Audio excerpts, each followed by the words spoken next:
Ladies and gentlemen, welcome to another episode of the Brendan Burns Show. Joining me today is Kevin Parker. Kevin is an inspiration, a motivation, and one of the coolest guys that I've met in a long time. Kevin was telling me a little bit about his story, which is so inspiring, so incredible, but I'm not going to steal his thunder. So without further ado, Kevin, welcome to the show.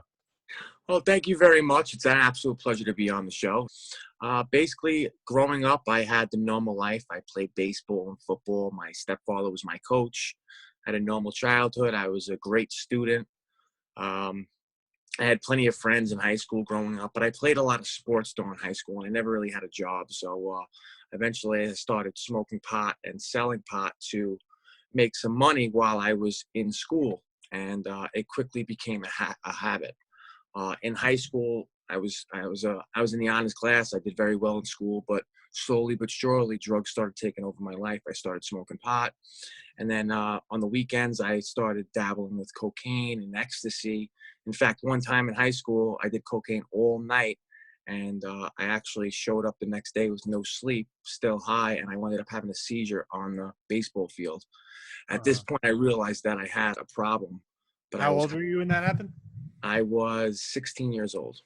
Got it. And what do you think led to the transition from smoking weed into harder drugs?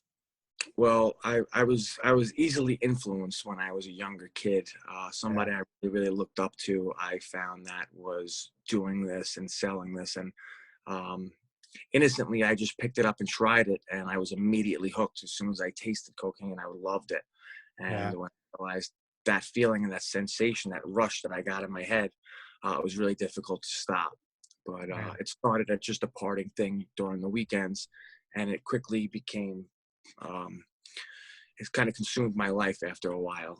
I got out of high school unscathed. I graduated on time. Everything was good.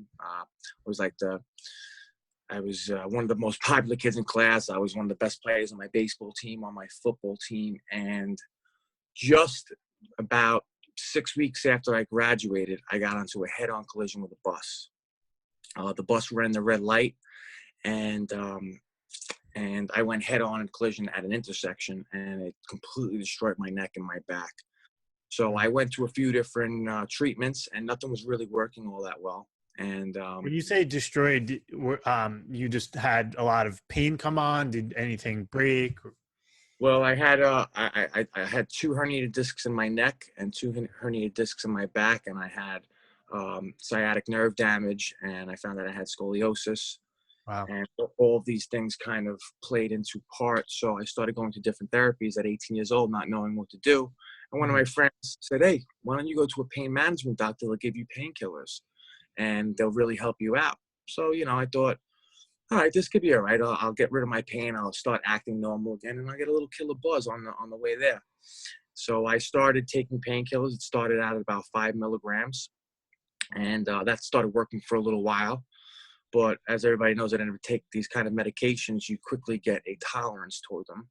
So I went back to the doctor. I said, "These are not working, doc. What could you do for me?" So he just upped my dose, and then he went to 7.5s and 10s and 15 milligrams, and then I was taking 30 milligrams 4 times a day. And I didn't even know the magnitude of the amount of medication that I was taking because I wasn't aware of it at the time. But at this point, I was completely hooked. Do you think there was a correlation between when you were using cocaine in high school and so on, and, like, for example, if you didn't do drugs in high school, if you didn't try the cocaine, do you think things could have played out differently when you took this round of medication, or no? Well, I think some people just have addictive personalities. I think I have addiction in my family. From the get, my mother and father were alcoholics, and I've grown up seeing them drinking constantly when I was younger. And anything that I ever tried, whether it be food, sex, drugs, sports, adrenaline, everything that I've ever done, I'm an extremist. I get into something. Give me more.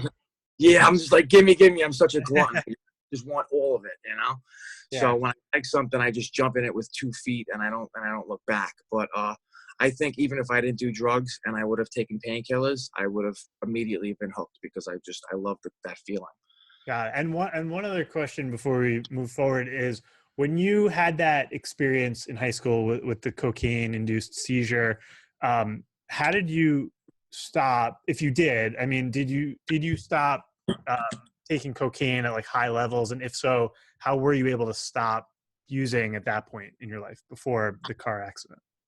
Well, I never actually really stopped. I was more of a binge user. When I used, I just couldn't stop. I would do it until the sun came up, the birds would chirp, and I had no money left in my pocket, and there was no other way that I can get any more. Yeah. And when I would stop, I didn't know how to stop it, but I would say to myself, I'm not going to do this for 2 weeks or a month, and I wouldn't. Yeah. But if I had a few drinks or I was around the wrong person, people, places, and things, those are the things. Those are the triggers when you're doing drugs. Wow.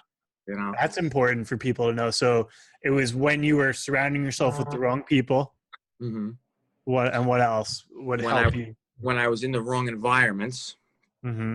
and and something reminded me of that, or things like feelings and situations, and just any kind of experience that sent the trigger in my mind. Then I'd said, "Oh, cocaine," and then ding, a light would go off in my head, and then I'd find it available or something like that. You know, so. Right. That's it. That's awesome. That's a huge takeaway for all the listeners right off the bat. So we get to the point where you're now on the painkillers after the car accident, and you're up in the dosage. And now what's going on? So now I'm in high school. I'm taking these painkillers. I'm starting to get really addicted to them, and I couldn't sit still in class. I didn't know what I wanted to do in college. So I dropped out of college and I joined the union. I was a concrete laborer for the union in New York City, building high rises. I did a bunch of skyscrapers. I built Yankee Stadium. I did Shea Stadium. I did a bunch of the towers in Manhattan. And I was working grueling hours, 12, 14 hours a day, 6 days a week, back-breaking slave work, rain, sleet, hail, snow, no matter what, we were out there, 40 stories in the air, hanging from the side of the building. Oh my And I God. was a professional slave, and that's what I needed to do. They basically used my body to move things and do this kind of grunt work. And I would have to take at least 230-milligram oxycodone just to get out of bed. And anywhere from 3 to 4 hours, I would take another one throughout the day. So I was taking anywhere from 6 to 10, 30-milligram oxycodone just to get through the day. And at this point, I was working. I couldn't even go to doctors. So eventually, I lost my prescription. I'd either A, go doctor shopping, or B, I would get them from the streets, and I was spending $800 a week on painkillers just so I can go to work, just so I can afford my painkillers, just so I can go to work. So it was such a cycle that I was just stuck in, and I felt completely hopeless, and I was a slave to my addiction. So this went on for 5 years. I was doing them throughout my early 20s, early teens. And I didn't even notice, but slowly but surely, every single thing in my life was slowly getting stripped away. My friends, my family, my dignity, my self-respect, everything that I ever had, my bank account, my apartment, my car, everything just vanished before my eyes. And all of a sudden I looked around and I had nothing left. Every friend that ever loved me, every girlfriend, every relationship I ever was in, they left me because of drugs, not because I was a bad boyfriend, but because of the damage that I was doing to myself and these bad behaviors that I had. They just couldn't stand around and be a part of it. So I just turned one day, I lost everything. And, you know, I obviously at the time I was doing cocaine. When I did it, I couldn't stop. And I was really, really depressed. I was in a really bad place. I couldn't stop. I tried so many times to stop on my own. So what do you think? What do you think you could have used at that point? Like what? Like, because I'm trying to, you know, it's an amazing story. We haven't even gotten to the real story yet. I'm so excited to share that with everyone and how much we can all learn from you. But again, with that, wearing the hat of like, how can we help people? Because I'm sure there are millions of people out there in the world who are right now today in that spot that you were in of the 5 years of the cycle of money for drugs, and then losing all the important things in their lives along the way. What could you have used at that point? What can we do to give to people or help people who feel stuck? They know it's a problem, but they don't know what to do. Well, a big emotion that I was feeling, two emotions that I was feeling were a little different from each other. I was feeling guilt and I was feeling shame. I was feeling very guilty because I was doing things specifically, that actions that I was taking that were making me feel very guilty, and it was bringing my confidence down. I didn't want to open up to people to tell them what the problem was. And I was such ashamed of myself because I let this got to a point where I had no control over it. And it was taking all kinds of different relationships from me and everything. And I was too afraid to just go out and ask for help. You know, there was a very negative stigma around addiction and addicts, that they're such terrible people. And, you know, like, oh, that's a junkie. That's a, you know, that person's lesser human than somebody like me. But in actuality, addiction is not biased nor racist. It can happen to any person: brown, black, green, yellow, any social economic background. You could be a doctor, you could be a lawyer, you could be a homeless person. It happens to everybody, and I've seen it happen to everybody. So what you need to do, you need to spread education and awareness, and so people are educated about it and aware about the dangers and everything, and know that there are options and there are things out there for help. You know, I was scared to go to an AA meeting or something like that. I didn't want to sit around in a circle and say, hi, my name is Kevin and I'm an addict. I just thought I was better than that. And also I didn't want to admit to a bunch of different people that I was doing that. So it was like kind of really hard to come out to my families and friends. And I think just eradicating the negative stigma that goes around addiction and making them feel like lesser of a human, or like should be ashamed of themselves or something like that. Because there is help out there, but a lot of people don't want to grab it because they feel like they're less of a person if they were going to ask for help. But in actuality, I feel like people that go through recovery are absolute warriors. When you beat addiction, you are the strongest person that I've ever met. The strongest people I've ever met are people that recovered from addiction. Yeah, and they are clever. They're strong-willed. They could do anything with their lives. And I think empowering them instead of having them fight from their knees is a real strong part of the process of recovery and becoming a productive person in society. Couldn't have said it better myself. I was having coffee with a friend a few weeks ago, and there's a park near where I live in New York City. And I was sharing, so, you know, she was asking me more for like career advice, but I was getting into a little bit of like the personal development theme. I just love personal growth. So I'm like helping her not only how to make more money and get a good job, but like thinking about true fulfillment, purpose. And I don't even remember what I was talking about. I think mindfulness got in the mix a little bit. And there was a guy, a construction worker, sitting on the bench across from us.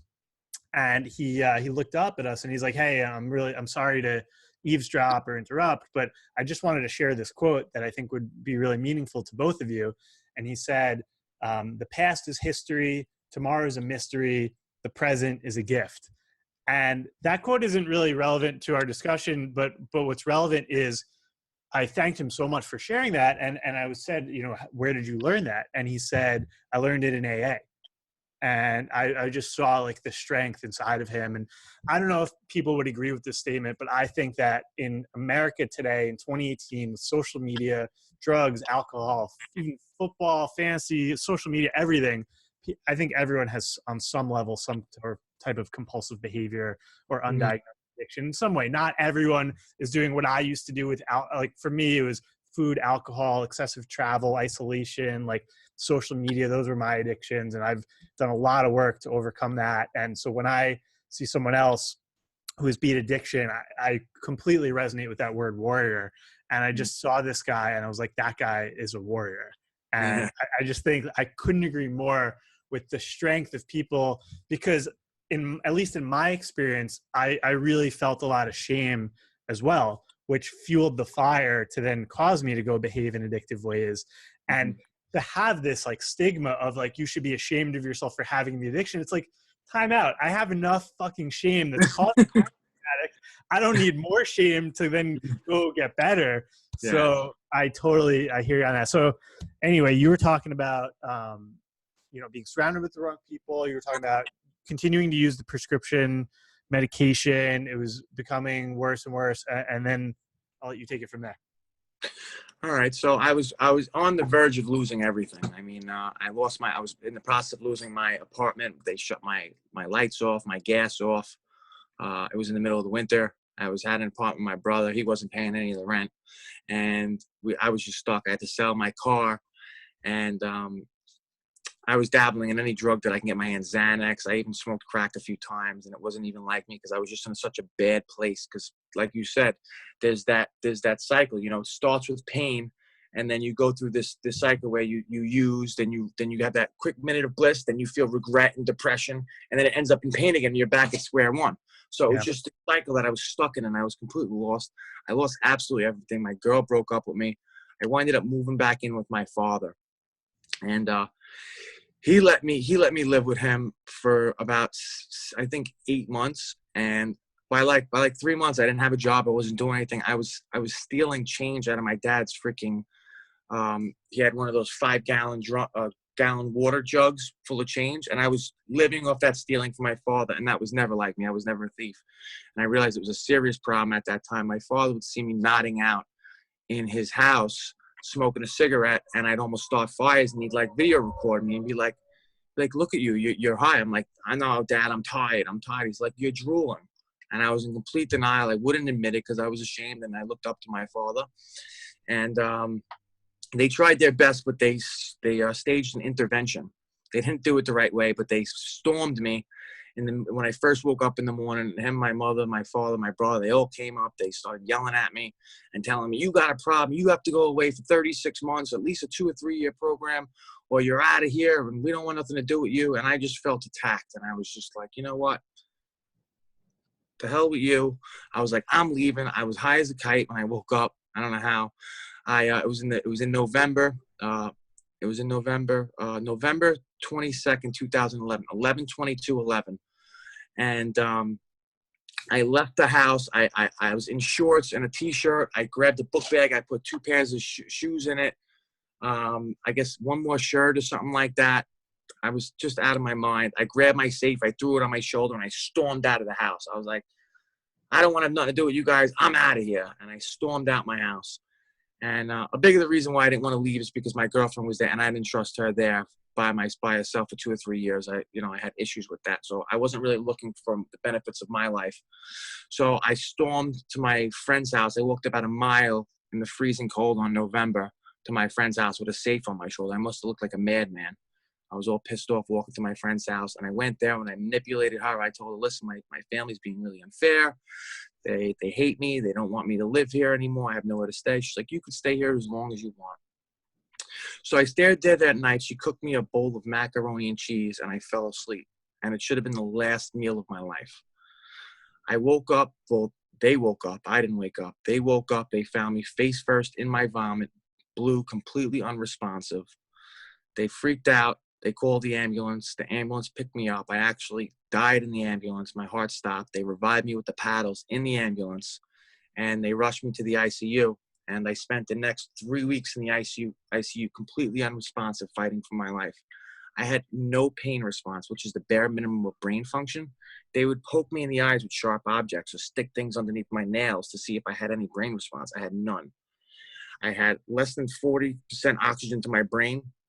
Throughout this time, I had a 108 fever. It was averaged out at about 106, but it went up to about 108. They had me under ice blankets and machines that were pumping the blood through my limbs. I had multi-organ failure. My liver, my kidneys, my lungs were completely done. They were all failing. I aspirated and seizured, so my lungs were full of throw up. So they weren't working. So the blood pressure plummeted. The oxygen to my brain was low. All of my limbs were turning black. I had sepsis of the blood. My blood was actually toxic to my body, and I developed edema in my limbs, which is when your fluids gather up in your limbs because of the lack of oxygen, because of the liver and the kidneys not working properly. So the toxins in my blood were swelling up in my limbs and turning them black. They looked at my parents a few times. They said, your son is not going to make it through. You better make arrangements. And my parents were like, there's no way, not my son. You don't know him. He's strong. And the doctors would look at my parents like they were out of their mind. They were like, they don't understand how bad this is. They said, if your son makes it out of this alive, he is going to be completely brain dead. He's never going to be the son you once knew. He's going to be a vegetable. You're going to have to feed, bathe, and take care of him for the rest of your life. And he's going to lose all 4 of his limbs. Do you really want that? And they were in denial. They would not accept it. There was many ups and downs where it would go up and down, and I was still in a coma. After about 3 weeks, they looked at my family and said, I'm sorry, there's nothing we could do. He's not going to make it. You better make arrangements. So they got a priest in there to actually baptize me because I wasn't baptized. They baptized me, and then they read me my last rites, and then all my family members came in to say their final goodbyes. So, and I have a huge family, and as they're all lining up and they said all their goodbyes, and I was supposed to die that night, in my deepest, darkest hour of my whole life, I just woke up. Nothing short of a miracle. There was nothing, no sign of it. There was no reason for me. I just woke up. And I mean, I can't describe to anybody the feeling I felt looking around that room, looking at my mother, my father, my little brother, the pain in their eyes, the things that I put them through. That was the worst feeling in my entire life. It still haunts me to this day. I wouldn't wish it on my worst enemy. That's incredible. I mean, when you talk about that, and telling the doctor saying to your parents, first of all, I just want to honor you for your strength right now to tell this, because and I have to give you an apology. Like, I'm getting misty myself here. I apologize for not warning you in advance that I go deep on this podcast. Yeah. And I think you're probably the third person in like 10 episodes to cry. So you're batting 333 right now. I had a woman who's a grief counselor come on to tell me the story of how her sister quickly and tragically passed away from cancer. Mm-hmm. And then within the year, her other sister, because of the first sister's death, the second sister then committed suicide. Oh my God. So sorry, Kevin, for not giving you the heads up that we get misty on the Brendan Burns show. But I really thank you for going deep and for sharing this, because the reason we're talking about this is because addiction is a real problem. And I want to help people. And to do that, I'd love to go back to the intervention. We could call it maybe a failed intervention, or a good, like a well-intentioned but unsuccessful one, because your family probably didn't know how to do it properly, and because there's probably a lack of education in this country and world about addiction and how to be successful with intervention. So just for the listeners out there who maybe know someone going through something difficult, what would you say to them? Hey, I want to run a successful intervention for my son, for my girlfriend, for my coworker. How is a successful intervention handled? Well, I actually been training to become an interventionist, so I kind of know how it goes. Well, first, it goes a lot better when they at least can admit that they have a problem. But the biggest situation when it comes to an intervention is getting in touch with all the people in their family that are enablers, all of their lifelines, all of their resources, all of the people that they care about the most. You want to gather all of those people, get them all on board, talk to them before you stage this intervention.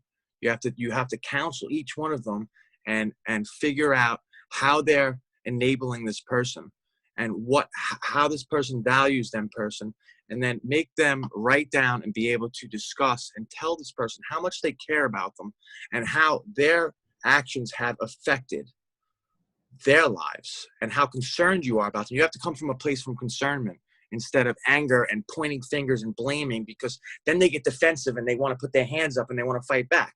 You have to come from a place of love and concern. Now you got to explain to them how they're ruining their lives and how it's affecting you and how much you care about them, and the fact that you want them to get help. Now, if they're not going to give help, then you can't support their life habits anymore. You have to basically cut your resources off. Like basically, if that's their mother's, like baby them, giving them money, you have to cut that out of their life. You have to find something that causes more pain for them than the actual pain of quitting drugs. Because there's people in everybody's life that they value, that they care about, that they need in their lives to continue their drug use, whether it be love, affection, money, a place to stay, just things that they need in their life that make them comfortable to use. But what you need to do, Tony Robbins talks about it, everything's about pain and pleasure. People do drugs for pleasure, but it causes pain. But for somebody to stop doing drugs, there has to be more pain associated with using drugs than stop using drugs. So you have to cause an environment that by them continuing to use drugs, it's going to cause so much immediate pain that they're forced, because the pain level is, because people try to avoid pain more than gaining pleasure. So if you can create more pain in their lives by taking away their support systems and the things that they value in their lives the most in a concerned, loving manner, and you create more pain by taking those things away and them using drugs, and they have to make the decision themselves to go away. You can't force them. You can't force a grown person, nor pretty much a teen, to stop using drugs to go away. They have to make that decision consciously. and you have to help them decide that on their own. You know, you have to get them to the point where they decide, wow, me doing drugs is causing more pain than me not using drugs. I mean, did I say that right? Yeah, yeah. I'm sorry. Double negative. Pain to using. Yes. Yeah. Yeah. So like you just got to get everybody involved, and you can't come from a place of blame and hate and anger and resentment. You got to come from a place of love and concern. But you also got to show them that they're affecting all the people that they love, and they're killing themselves. And you won't stand by and withstand this, and you're not going to support these habits or actions anymore. So you give them an ultimatum. Listen, I love you, but you need help. I'd like you to go away. If you don't go away, then you don't have my support in your life and your choices. You have to do it on your own. And you basically take away all that value from them, and then they realize they're sitting there all by themselves. And when it comes to the point, with the teetering point where they realize that it's more pain for them to do drugs and not have all these loved ones and support and resources in their life, they're like, oh man, I really think I should consider this.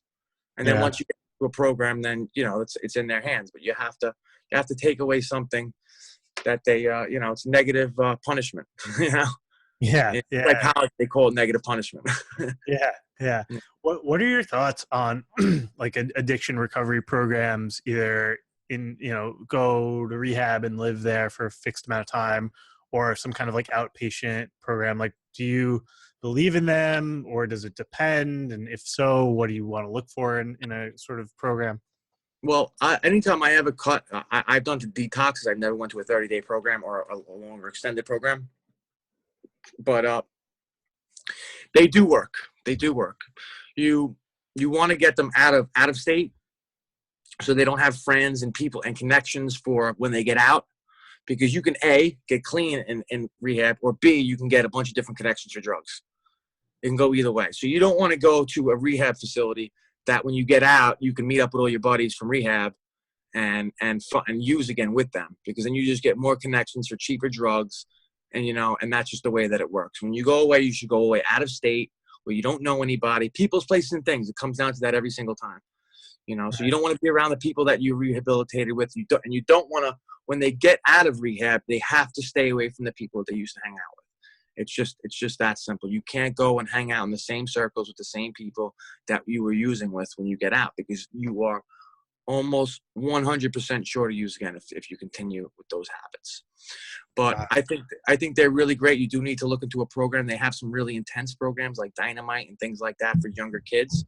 There's not so many options for adults as much, but I would suggest going away to a thing. But the problem with it is, like in New York City, there's so little beds for detoxes, and a lot of programs you need to detox before you go to a 30-day program.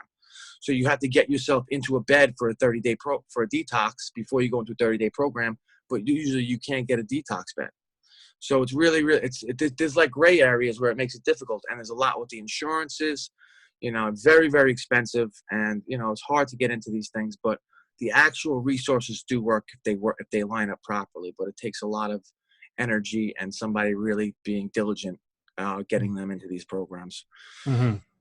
Awesome. That's really helpful. And I was also going to ask about the process of like who you spend time with. Like you say the people, places, and things. I love that. I want to keep coming back to that. So talking about people, I just in my own life changed who I surround myself with in a lot of ways. I used to work on Wall Street, and with that crowd comes a lot of drugs and cocaine and pills as well. Like it's a very similar environment where you have these like high pressure, intense people so focused on accumulating wealth. And obviously this is not everyone, but it just, there's more of that than I'd seen in other stages in my life. So when I made the decision to get clean in my own way and to sort of change the course of my life, I had to make that some of these hard decisions and have hard conversations around shifting my friend group. And yes, it was hard to like, dissociate or like disconnect from certain people in my life. But then I was also lonely for a while before I was able to connect with new people. And I was like, so I guess one question I would have for you is like, when you made this shift and got to the other side, how did you find people who were more like-minded and more on the same wavelength as you? So how did you build these new friendships and relationships? Well, first of all, you are a culmination of the 5 people that you hang out with the most. But to attract those 5 people that you want to hang out with the most, you have to work. It comes from within. You have to work on your own stuff. So we're going to get into what happened to me when I got out of the hospital, how I got into this. Yeah. And I had to reinvent myself. Like, I came back from nothing, but we'll get into that. But you really have to have value to add to friends and people that you want to hang out with that are like-minded. So, like, you know, it really starts with self-development before anything, because you want to be able to walk into the proper circles and have something of value and to add to anything, because nobody wants to have somebody that's a life sucker in their crew, you know. So you have to have something to give back. So I find self-development and improvement is always the best way to get better in anything that you do. Yeah. Yeah, no, that's amazing advice. So why don't we go back to the hospital? You wake up. First of all, just like, do you remember the initial waking up? I remember the dream that I was having in the coma. I'm actually writing a book about the whole entire ordeal at the moment. Wow. Yeah. So, So tell me about that. Tell me about the waking up. Lesson. So when I woke up, I was mortified by the looks on my loved ones' faces. I mean, it was haunting. It was so terrible. I didn't know what was going on. I couldn't speak. I had tubes in my throat. I had tubes in my chest. I couldn't say anything. I couldn't move my body. I could barely see. I was 100 pounds soaking wet. I looked at my mother. 100 pounds? 100 pounds, bones, skin and bones. I'm 200 pounds now. So I lost half of my weight in a coma. Wow. And how long were you in the coma for? 3 weeks. Yeah. Wow. Okay. So I was 100 pounds soaking wet. I couldn't speak because I had tubes in my throat, tubes in my chest, tubes in my genitals, tubes in my stomach. I looked around the room. I was hooked to about 10 different machines. I seen the looks on my family's face. I knew I screwed up. I didn't even know what was going on. I was terrified. I knew I messed up. I was trying to figure out what was going on. Finally, I figured out what was going on. I realized that I overdosed. And I would hear things from the doctors like, he's not going to make it. He's going to be brain dead. He's going to lose all 4 of his limbs. And I tried to like communicate with my mother and father, but no, I'm not brain dead. I'm not brain dead. But I couldn't speak. So I'm trying to mouth it.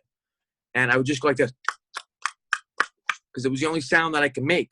So they thought I was brain dead because I was making those sounds, but I was just trying to communicate with the outside world. Wow. And and I remember them having me under ice blankets, and my liver and kidneys were completely failing. They tried this like very mild dialysis because my body was so weak they couldn't even move me. If they would have moved me or shift me in the bed, I would have died. My body would have fell apart. And I actually developed really bad bed sores on my neck and my back and my head and my stomach and my butt and all over my body. And they just couldn't move me because I was so fragile that I would have died if they moved any of my organs. So I developed really bad abscesses on the bottom of my butt and the back of my head. And that developed more complications. But they were telling me I was going to be brain dead. A few times I bled out underneath I had a bleeding ulcer in my rectum. They couldn't figure it out. They couldn't cauterize it. My dad picked up my blanket. At one point I was sitting in like 2 or 3 inches of blood. My whole entire bed was filled in blood. You know, it was torturous. I mean, when I finally got out of the woods and they took me out of the ICU, they put me in the vent unit. And they would put me on this breathing machine because my lungs weren't working properly. So at nighttime, they would shut down the oxygen just low enough so I'd survive, but I felt like I was suffocating or being waterboarded throughout the night. Like they would leave me alone. And I was awake. I was awake. And I was like, ugh, and they just chopped my leg off. So I'm thrashing in pain. I'm in so much pain. My head is killing. My leg is swollen from them just amputating my leg. And then they decide to take the oxygen from me. So now I'm in immense pain. And they're shutting the oxygen off in the middle of the night, and now I'm like suffocating in my sleep, and it was it was like getting waterboarded all night, and like felt like I couldn't breathe, and I couldn't even tell them that I couldn't breathe because I couldn't speak because I had tubes in my throat. So, like in the mornings when I would see my mother, my eyes would be this big. I'd be like, "Ma, don't you leave me!" Like I'd look at her like, "You better not leave me," because I felt like I was being tortured throughout the night until my lungs started finally getting back a little bit, but. There was so many different aspects that I had to learn. Like when I was in the hospital, I didn't eat or drink anything for 3 months. So like people would they had Thanksgiving in the waiting room when I was in a coma, but they would bring in food and I didn't have anything to drink or eat for 3 months. And I'm like dying. I would have took my other leg off for another steak or a sip of Gatorade. I actually conned my father into giving me a little sponge dipped in the Gatorade once.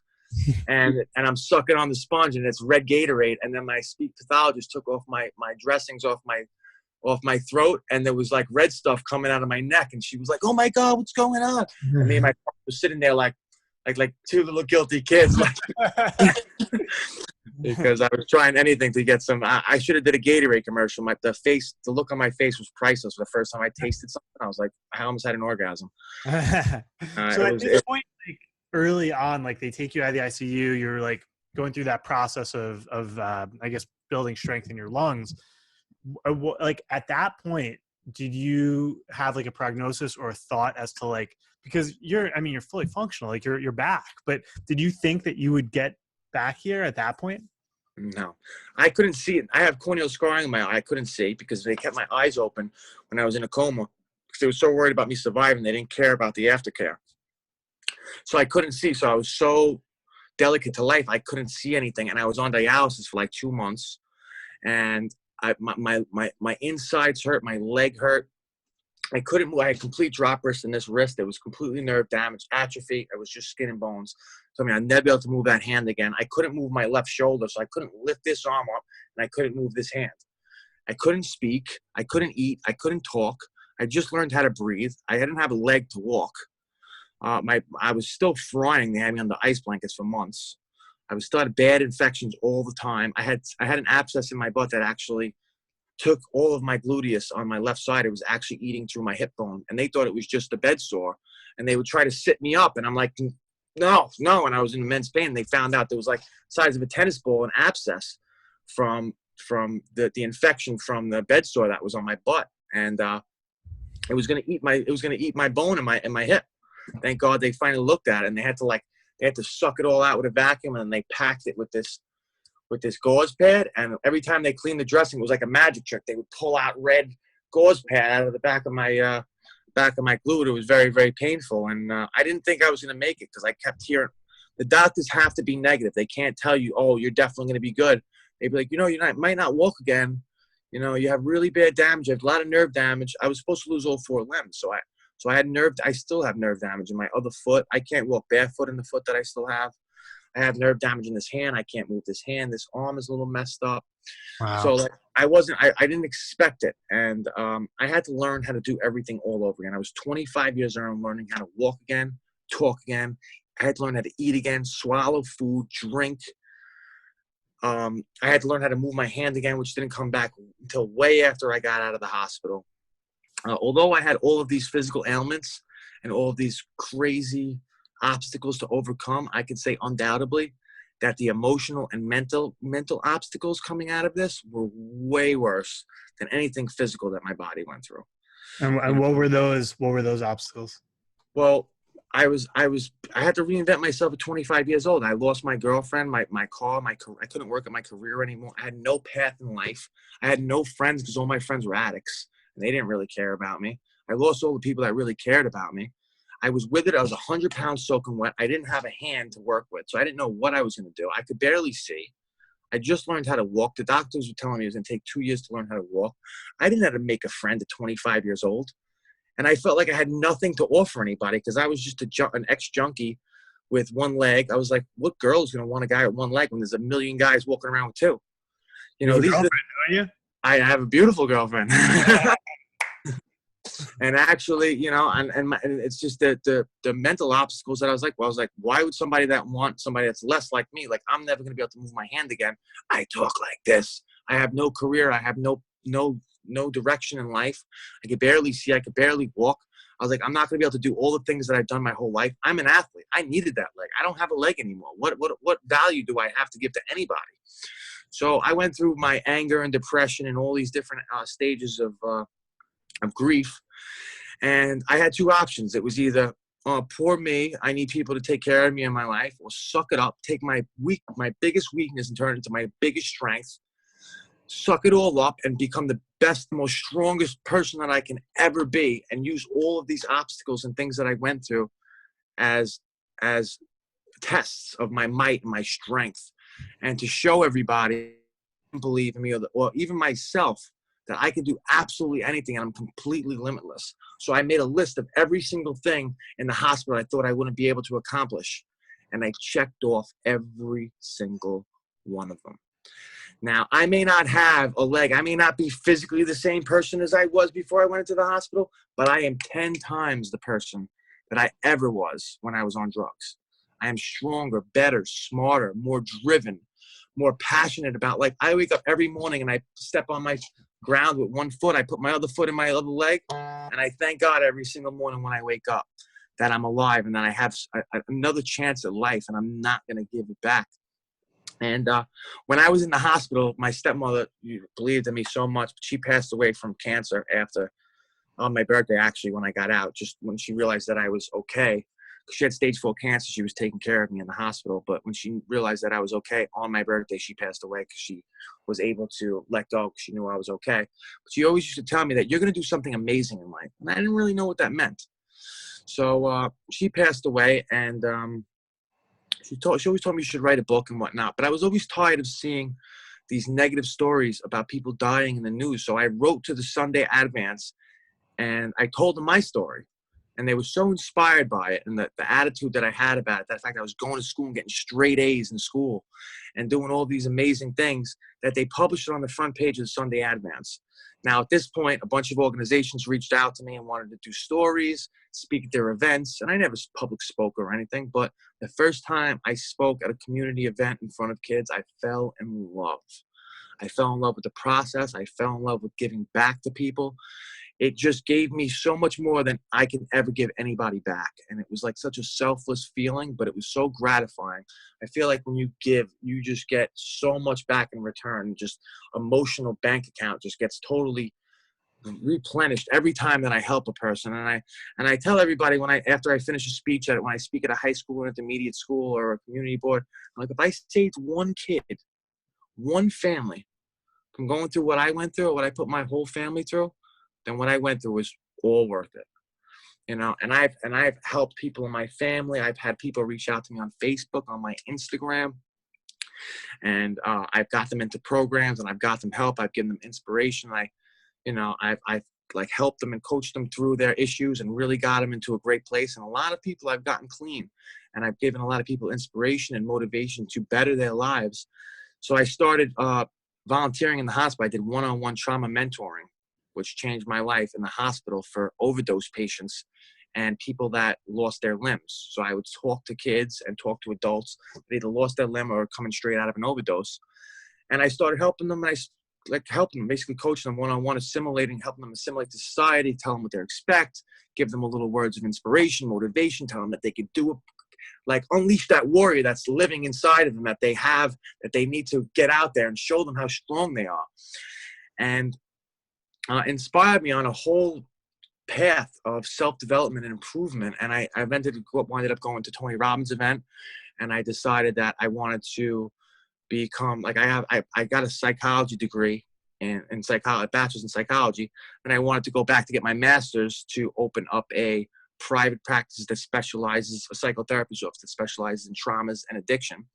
And I wanted to do that. And then I went to the Tony Robbins event, UPW event, and it gave me such fire and fuel. And I started doing that. And then I went to Date with Destiny. And then I get certified as a life coach. And I've been helping people with that. And everything's just been culminating to so much things. And it actually came back to a kid that I helped in the hospital. He was a 20-year-old kid. He just overdosed. He was blind. He couldn't see. He couldn't talk. He had so many different issues. And I inspired him so much that 2 years later, they did a documentary on me. He actually reached out to me, and we did the documentary together. And now I'm coaching him to learn how to speak to kids in high schools. And I just been like, everything in my purpose in my life's all come to a head. And it's just been so fulfilling. And I actually found my purpose in life. And I feel like I have such a gift to give back to so many people that other people just don't have, because they haven't experienced it and they haven't lived it. And I can relate to so many people in so many different aspects, because I've been addicted to everything. And I've gone through so many trials and tribulations, and it made me nothing but stronger. So I believe in the AA program and everything, but a lot of people get shunned by it because they don't want to do that. And I really been focusing on empowering people in recovery. Like I started the Recovery Warriors, and I'm the one-legged warrior, and I've been really, really helping these kids, like give them strength and empower and show them how strong they are and show them that they have abilities and capabilities to do absolutely anything. And it's been really thriving, and I love to show people their fullest potential, and it's just been nothing but fulfillment, and I'm really, really excited to just touch as many people as I can, and I love it. Amazing, dude. I love it. It's so incredible.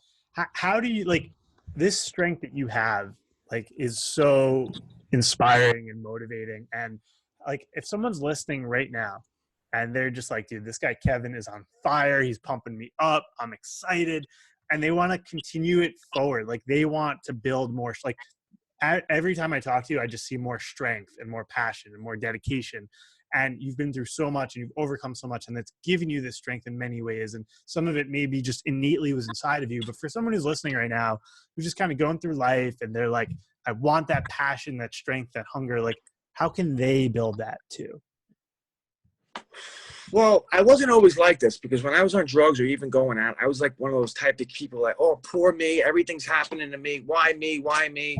And it would snowball effect. And what you ask from this universe, it gives back tenfold. So if you're going to be a negative Nancy and you're going to be like, I can't do this and I can't do that, and all bad things happen, well, you know what? Guess what? You're going to attract things like that in your life to you.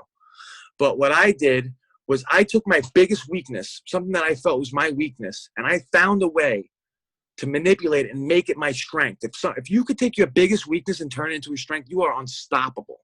And every time, for me, for instance, like I had one leg. I was like, oh, I'm not going to be able to dance, or I'm not going to be able to go to the beach. What I do? I dragged my ass to the beach, and I hopped all the way to the beach, and I dove into that water, and I swam like a dolphin. You know? I didn't think I could dance. I do a mean two-step with one foot. I won a sexy leg contest on a cruise. Hell yeah. I took my leg off and I swung it around my head. I said, Sexy's leg 2016, let's go. And I won the competition. I won a Ninja Warrior contest in the Dominican Republic. 100 people tried it with 2 legs. I did the whole thing with 1 leg, and I killed it. You have to give yourself obstacles, because growth happens in your places of uncomfortability. So you give yourself a goal or something that's a little bit out of your reach, and you accomplish that, and you get that confidence. Then you go for a goal that's a little further than that, and then you accomplish that, and then you get that confidence. And you keep pushing yourself to the limit. And the more you accomplish, the more confident you get in yourself, the more unbreakable, bulletproof that you become. And you just thrive to challenge yourself and find something that you can't do, but you know you can. And you realize that nothing is impossible. I've accomplished so many things in my life that I never thought in a million years I could do. I was never a student. I was the kid that got girls to do my homework in class. I didn't do homework. I sat in the back. I smoked pot. I played sports. I got through school unscathed, but I didn't do nothing. I was lazy. Now I get straight A's in college. You know, now I go to seminars and I kill it. I become leaders, and I Tony Robbins, man. I was the leader. People did my leaders in my group was giving me cards and giving me all these recommendations, and just I was they were like kind of contagious. My energy was contagious, because energy is contagious. When you believe in yourself, when you have that fire about life, it builds on itself. You know, I make sure that I surround myself with positive people that challenge me, people that make me want to be better. I like people that I can learn something from, and that I like to give value to people. So I'm actually valuable. When I meet a new person, they're interested in meeting me, because I give it my all. And if I don't know how to do it, I fake it till I make it. You know, I fake it till I make it, and then eventually I make it. You know, it's just the bottom line. You know, growth happens in places of uncomfortability, and you only live one life. So there's no point of playing it safe and everything. You know, how many times I fell on my face? That's why this face is all, you know, I fell on my face so many times. You know, I mean, but I got back up, and I learned something from it. I learned every single one of my lessons through mistakes. I made 1,000 mistakes before I made the right answer.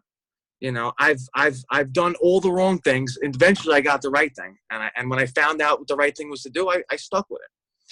You know, so you know, there's no shame in your game if you fail or you fall on your face, because you always learn something from what you do. There's no point of not trying. You know, so the advice that I can give to somebody is go out there, go after your dreams, try something. push yourself to another limit that you didn't think was possible, because you never know what you're capable of. I had a list of about 100 different things that I didn't think I could do because I couldn't move this hand. I used to write righty. I was a righty. I used to do everything righty, but I couldn't move this wrist. Now I write lefty. Now I box lefty. Now I do everything with my left hand. Within a matter of 6 months to a year, I learned how to do everything with my left hand. Amazing. Do you know what I'm saying? So like you just don't know what your capabilities are until you try, until you test yourself, until you put yourself in that position. And my advice to anybody is go out for it, because you will be shocked on what you're capable of if you give it your all. Amazing. I love how you said just turn your biggest weakness into your biggest strength. Because that, by that, people, I feel like many people are addicted to the weakness as a way to play victim and to say, oh, I'm not going to go big. I'm not going to go hard. I'm not going to do this because I have this weakness. And if you flip it, then you have no excuse. I'll tell you what, I thought I was so insecure when I first when I lost my leg. I was so insecure about it. I was like, I don't know how I'm going to make friends. I don't know how any girl's going to be attracted to me. I'll tell you this right now. One of the most attractive things that I've met many girls since I lost my leg. The most attractive thing that they find about me is my scars, is my leg, is the fact that I'll swing my leg around at a party, or I'll cook a girl a romantic dinner, and then I'll take my leg off. I'll take it right off, and then I'll fill this with ice, and I'll put a bottle of champagne in there instead. You know what I'm saying? Like the fact that I have no fear. I wear shorts. For Halloween, I'll be a peg leg pirate or something crazy, I just use it as a prop, and I find it, and I can laugh about myself, and I don't care about what anybody else thinks about me. And so I took my biggest weakness and I made it into my biggest asset, Yeah. And you own it.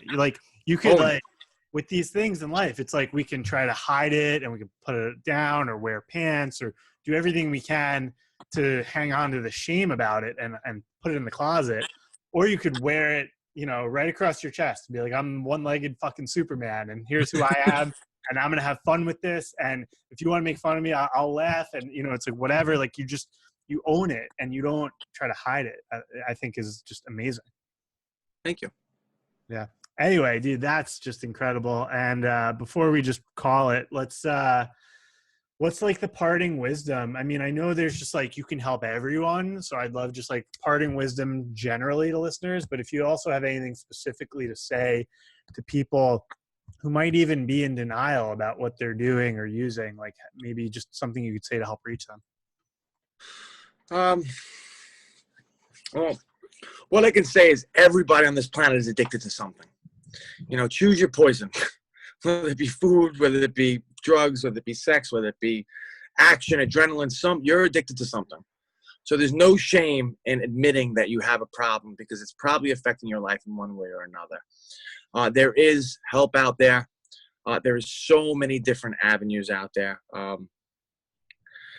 And, like I said, I mean, you're capable of anything. You just have to put yourself out there and really go for it, I like working with people with addiction because I feel like they're very strong individuals, and yeah, I mean, like I said, I love to see the full potential of everybody. So, yeah, find something that works for you, whether you go to do AA, whether you look for support groups or a coach or whatever the case may be, go to events. There's some kind of flavor that suits you the best. Yeah. My approach is empower. Like when I speak to my clients, I empower them. I give them strength. I give them transformational things to actually switch their psyche from being a victim to being a savage warrior. You know what I'm saying? Like grabbing life by the horns and just taking it and just finding your passion. When you find passion in life, you're not worried about all those other things. So you got to find what's passionate in your life and what suits you best and what fits you the best and run with it, man. Amazing. Kevin, thank you so much for coming on the show. Really appreciate your time. It was a pleasure. Take care, Brendan.